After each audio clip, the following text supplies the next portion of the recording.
conhecer a Jesus é provar a verdade. E só a verdade é que nos torna realmente livres.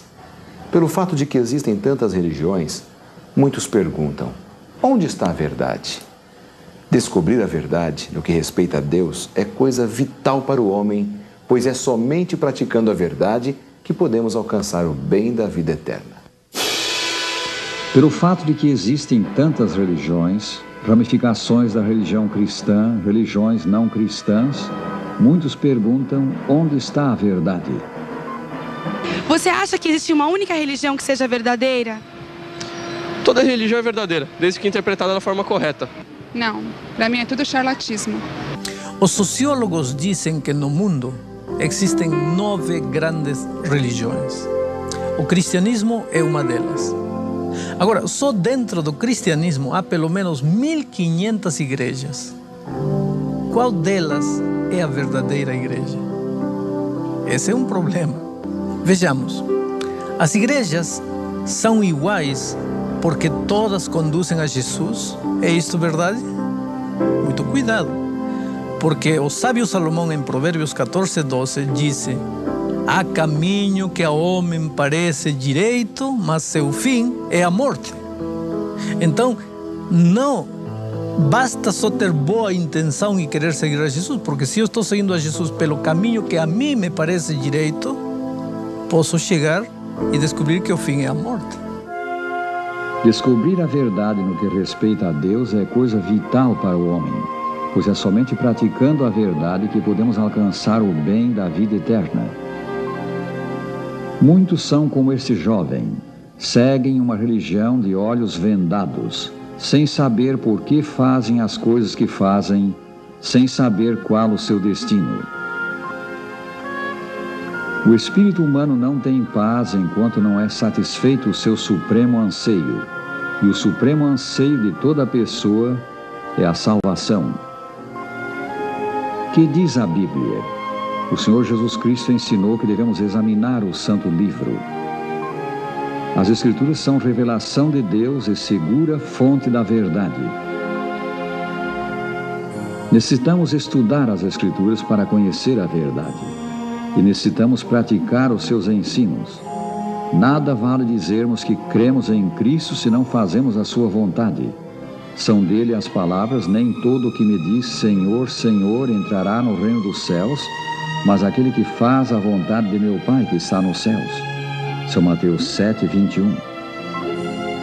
Vamos estudar agora alguns característicos da verdadeira igreja. Crer em Cristo, amá-lo e obedecer-lhe é um dos característicos da verdadeira igreja. A aceitação das Escrituras, tanto do Velho quanto do Novo Testamento, como dadas por inspiração de Deus, contendo a revelação da sua vontade aos homens e como sendo a única regra infalível de fé e prática, eis outro característico da verdadeira igreja. Toda a Escritura, escreveu São Paulo, é inspirada por Deus e útil para o ensino, para a repreensão, para a correção, para a educação na justiça, a fim de que o homem de Deus seja perfeito e perfeitamente habilitado para toda a boa obra. 2 Timóteo 3, 16 e 17. A verdadeira igreja dá condições a seus membros para examinarem a Bíblia Sagrada e assim conhecerem a vontade de Deus. A igreja onde o povo de Deus se reúne para cantar, para orar e para adorar a Deus, é o lugar onde Deus se manifesta, onde Deus habita, trazendo as bênçãos.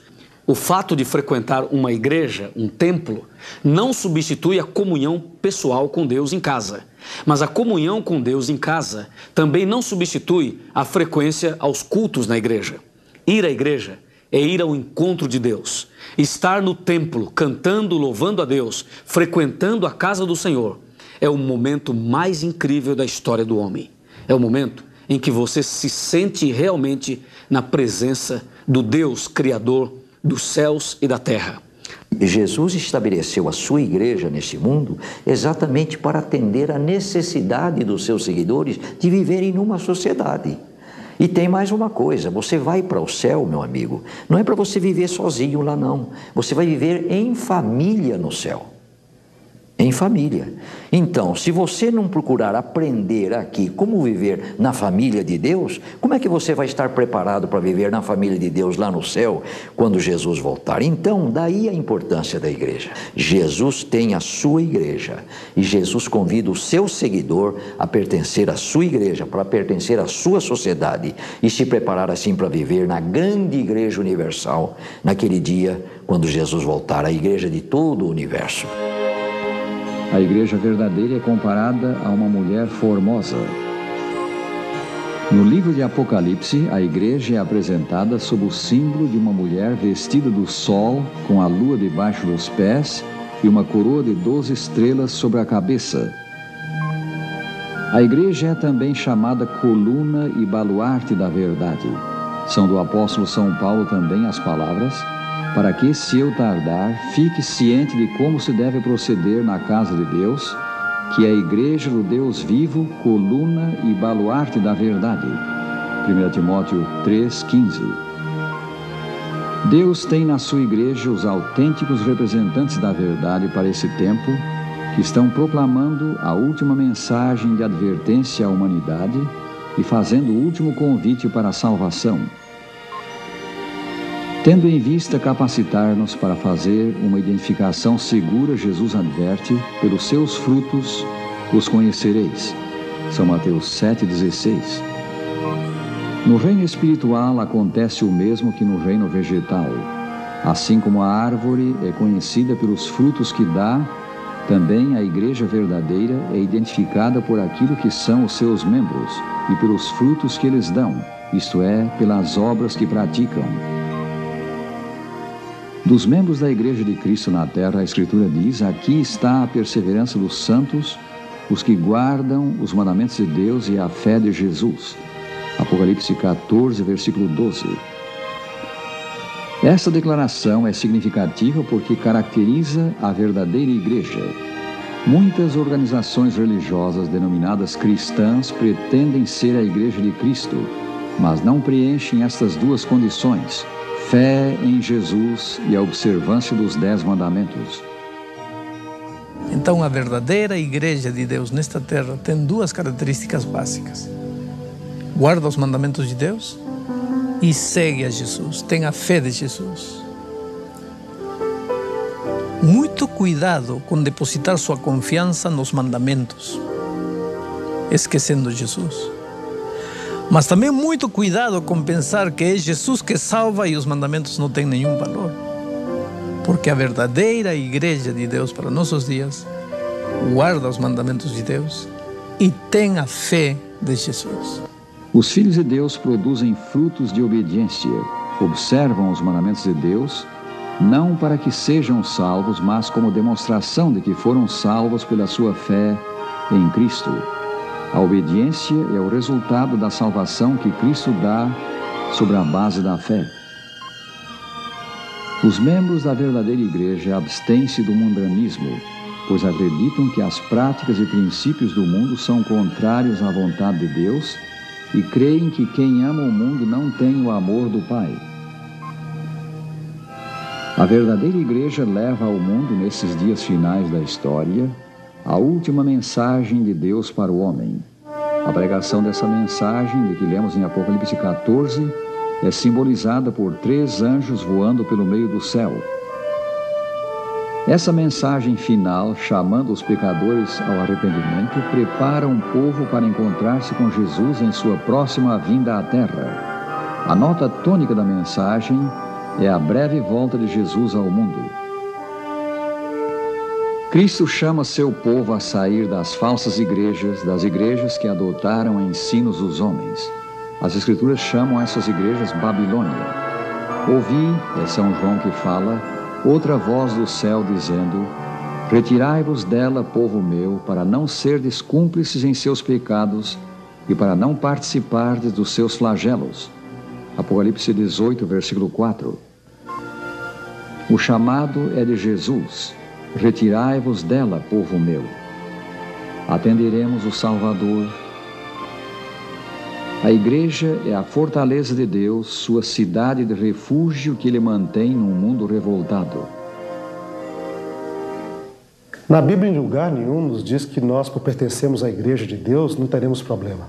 Antes, pelo contrário, Jesus deixou bem claro. Ele disse que no mundo passareis aflições. Teremos muitos problemas e muitas aflições, mesmo pertencendo à igreja. Mas a promessa de Deus é: tende bom ânimo, porque eu venci o mundo. Deus promete estar ao nosso lado, lutar conosco e com seu poder ilimitado nos dar a vitória e a ajuda que nós necessitamos. Ao nos decidirmos pela igreja verdadeira, enfrentaremos a ira de Satanás. A Escritura diz que ele anda em volta dos filhos de Deus como leão que ruge, procurando alguém para devorar. Fiquemos firmes na fé, não deixando apagar-se o seu fogo aquecedor. A vitória é dos que se apegam a Jesus pela fé. É de Jesus o conselho: entrai pela porta estreita. Larga é a porta e espaçoso o caminho que conduz para a perdição, e são muitos os que entram por ela. Porque estreita é a porta e apertado o caminho que conduz para a vida, e são poucos os que acertam com ela. São Mateus 7, 13 e 14. Amigos, Jesus está perante cada um de nós e diz, mansa e suavemente: estou à porta e bato. Se alguém ouvir a minha voz e abrir a porta, entrarei em sua casa e cearei com ele e ele comigo. Apocalipse 3, versículo 20. Aos que recebem Jesus no coração, ele dá forças para alcançarem a vitória. O Salvador Jesus Cristo é a pedra de esquina da igreja, o seu principal fundamento. Se estamos firmados nele, estamos seguros. Prezado amigo, decide agora receber Jesus. Coloca-te do seu lado para fazer toda a sua vontade.